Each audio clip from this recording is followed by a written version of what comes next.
Hey guys, so today I'm telling you about my cheating story.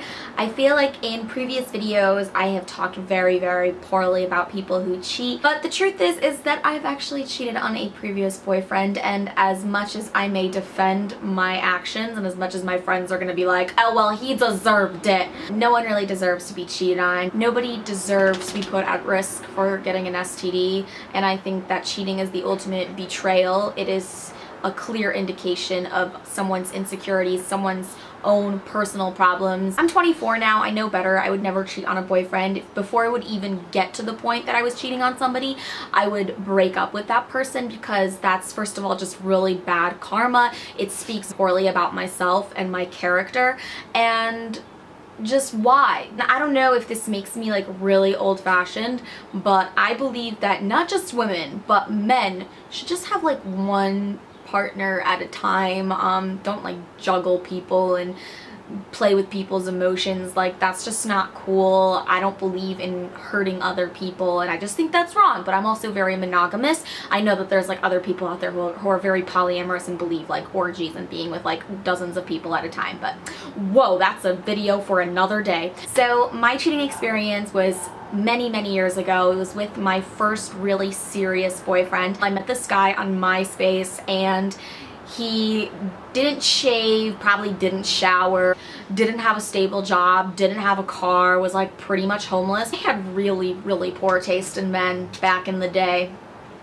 Okay. For the sake of the story, we're gonna name him Bill, because he kind of looked like a Bill. And gosh, he was such a jerk. After I graduated high school, I moved to New York City to go to acting school. I could not imagine my life without this guy. So I actually told him that I would help him out. I would find him an apartment in New York City. Eventually we found him an apartment, but after about 3 or 4 months of us living in the city together, we reached that inevitable stage in every relationship, and I like to call this stage the pooping with the door open stage. And it's just when two people become too comfortable with each other, and I was so young. I was like 19 years old, I think, and that is just way too young to be getting comfortable like that. The cheating began on one fateful day in Bank of America. No, this video is not sponsored by Bank of America, obviously, but I went to Bank of America with my boyfriend Bill,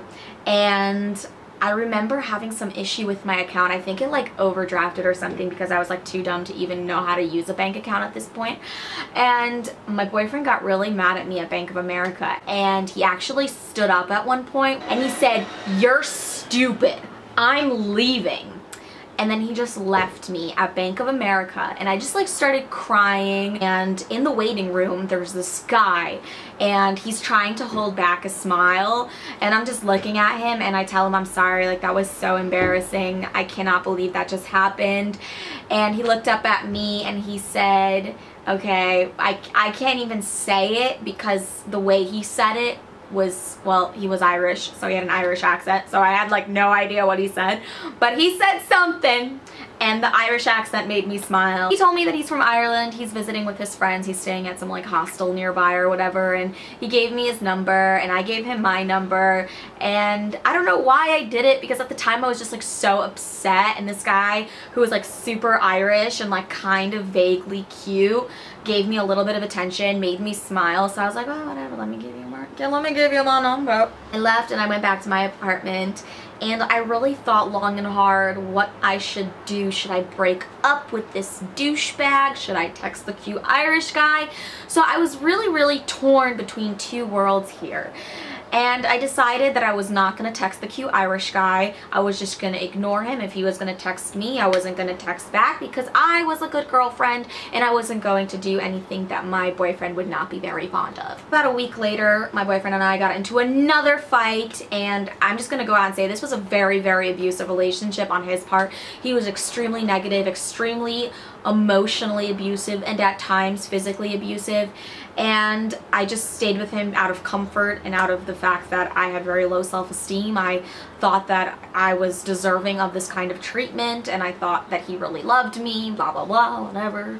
Another video for another time. At one point I kind of reached my breaking point, and I decided I was going to text back this Irish guy who did text me a few times during like the week that I was ignoring him, but I finally decided, okay, I'm gonna talk to him. So I texted him, and he said that he wanted to hang out and he wanted to go meet me at like an Irish pub or something, and I told him, oh, I know just the place. There's this place called the Blarney Stone in Midtown West, and they allow underage drinking. This is just a commonly known thing throughout my college campus community.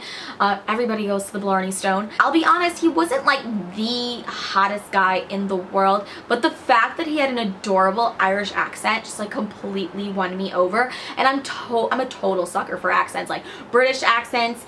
I would even go for a Scottish accent, I'll be honest, even though it sounds pretty angry. Irish, Australian, South African, like any of those, done. Close off. 3 weeks after that, me and Irish lad became very, very close. We became really good friends. We'd hang out all the time. One day that I was feeling really, really ballsy, and I knew that my boyfriend was at work. So me and Irish lad, who up until this point hadn't even kissed, all we had done up until this point was just hang out, have a good time, mild flirting, and then I believe one time we held hands.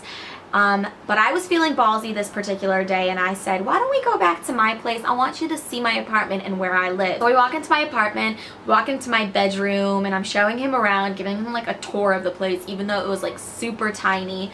And at one point, he like grabs me and he kisses me.